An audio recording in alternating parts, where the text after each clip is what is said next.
A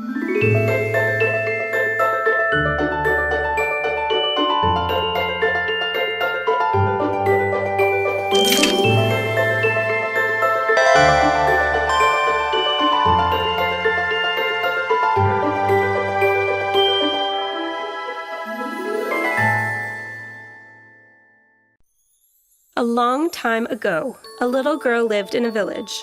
Everyone loved this little girl, and they called her Red Riding Hood because she always wore a cape with a red hood. She loved this cape very much. One day, Red Riding Hood's mother entrusted her with a task. She asked her to bring the cookies she baked to her grandmother, who lived in a small cottage in the middle of the forest.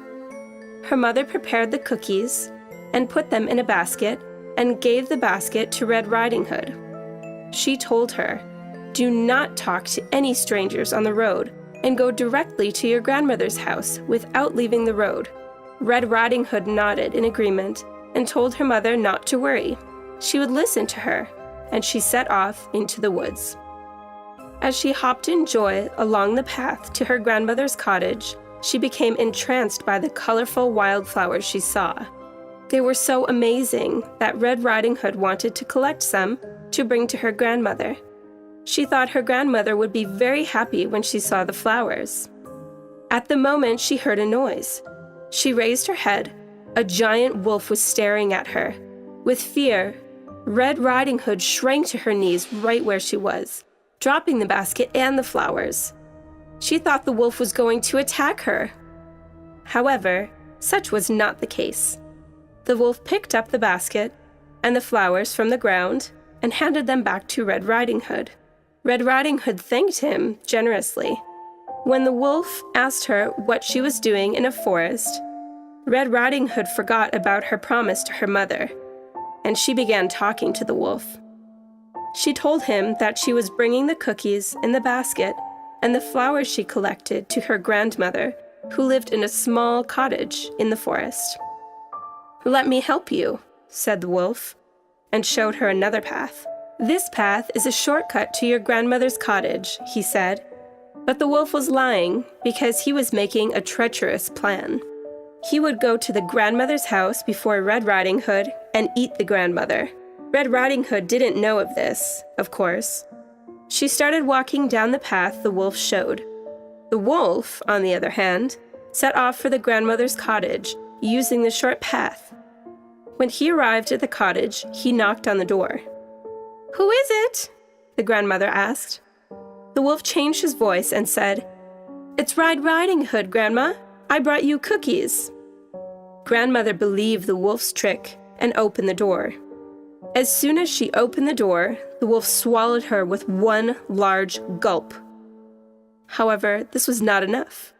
The wolf wanted to eat Red Riding Hood too. He thought of a plan for this.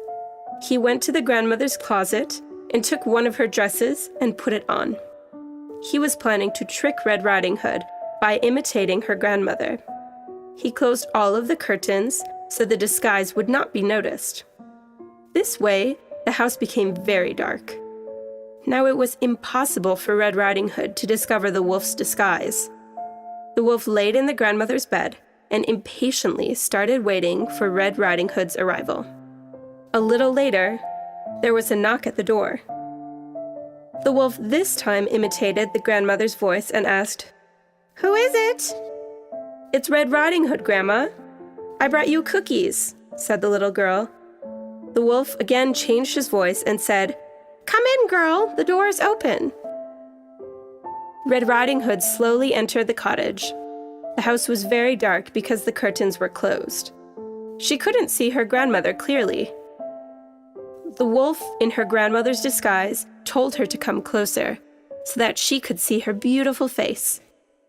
When Red Riding Hood approached her grandmother, she noticed something was different. Her grandmother's eyes were enormous.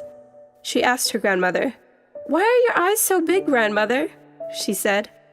The wolf, disguised as the grandmother, told Red Riding Hood, "To see you better." This time, Red Riding Hood asked, "Why are your ears so big?" And the wolf answered, "To hear you better." Red Riding Hood got very close and asked, Why are your teeth so sharp?" And at that moment, the wolf jumped out of the bed and said, "To eat you better." As Red Riding Hood stared at the wolf with frightened eyes, the wolf leapt forward. He swallowed Red Riding Hood in one gulp. Red Riding Hood tasted better than her grandmother. The wolf thought a good sleep would be great after this delicious food, and laid back in the grandmother's bed.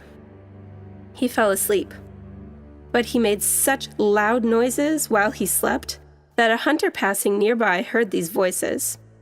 He was curious about the noise coming from the grandmother's cottage. The grandma would never snore like that. He walked to the house and slowly opened the door. What a scene! A huge wolf with an inflated belly lay sleeping in the bed.